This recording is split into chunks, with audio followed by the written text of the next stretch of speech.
I grew up in labor Zionism. I certainly believed that the day that the Palestinians would have their state in the West Bank and Gaza is the day we would have peace. I very much supported that view.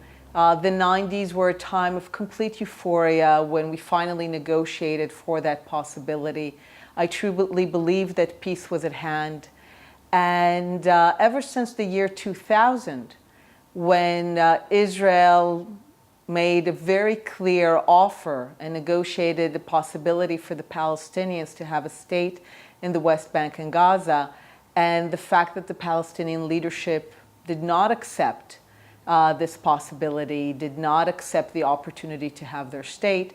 Ever since that moment, and again when in 2008, again the Palestinian leadership did not take an opportunity to have their state, I began to question whether indeed this is what's going on in the conflict, that it is about the Palestinians having a state in the West Bank and Gaza, or is something else going on? Because especially if you come from an Israeli background, people who want a state say yes. They don't beat around the bush. They just say yes. This is certainly what the Zionist Israeli leadership did in the early days when the United Nations offered partition of a Jewish state and an Arab state. Even though we received half than what we were offered by the League of Nations, we still said yes. We didn't kind of explain that it's not perfect. We just said yes, we took it because we wanted to be sovereign. And I couldn't understand why the Palestinians were not doing the same thing. Why are they not saying yes? Also, this was followed by a lot of violence that also led me to ask what's really going on. Are they really merely seeking to have their own state, self-determination, or is it something else? And the thing that really kind of led me to understand that this is a very different conflict than what I was led to believe was when I was asked to meet my colleagues. They were termed moderate Palestinian young leaders.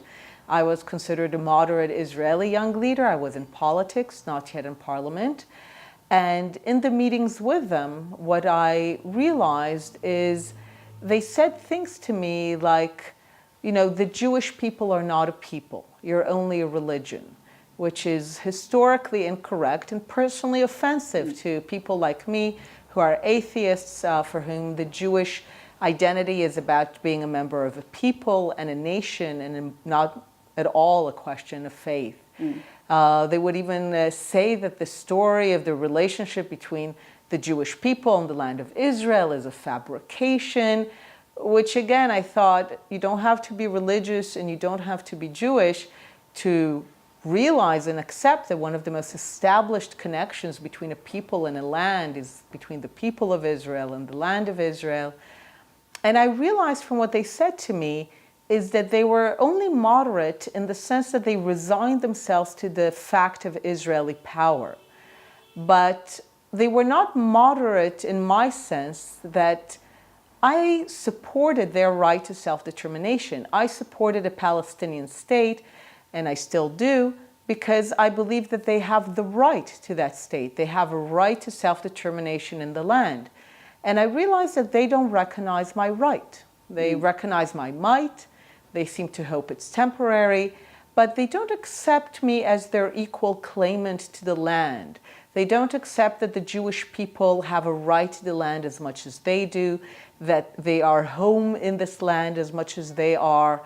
And I realized that there's something going on here, that the conflict is much more serious and deeper than what I was led to believe, that it's about ending the occupation or the question of settlements or a border or a Palestinian state.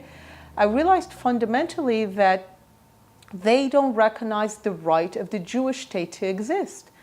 And they will not say yes to any agreement and to any deal that gives a Palestinian state if it means that they have to come to terms finally and for all times with the permanence of the Jewish state next door.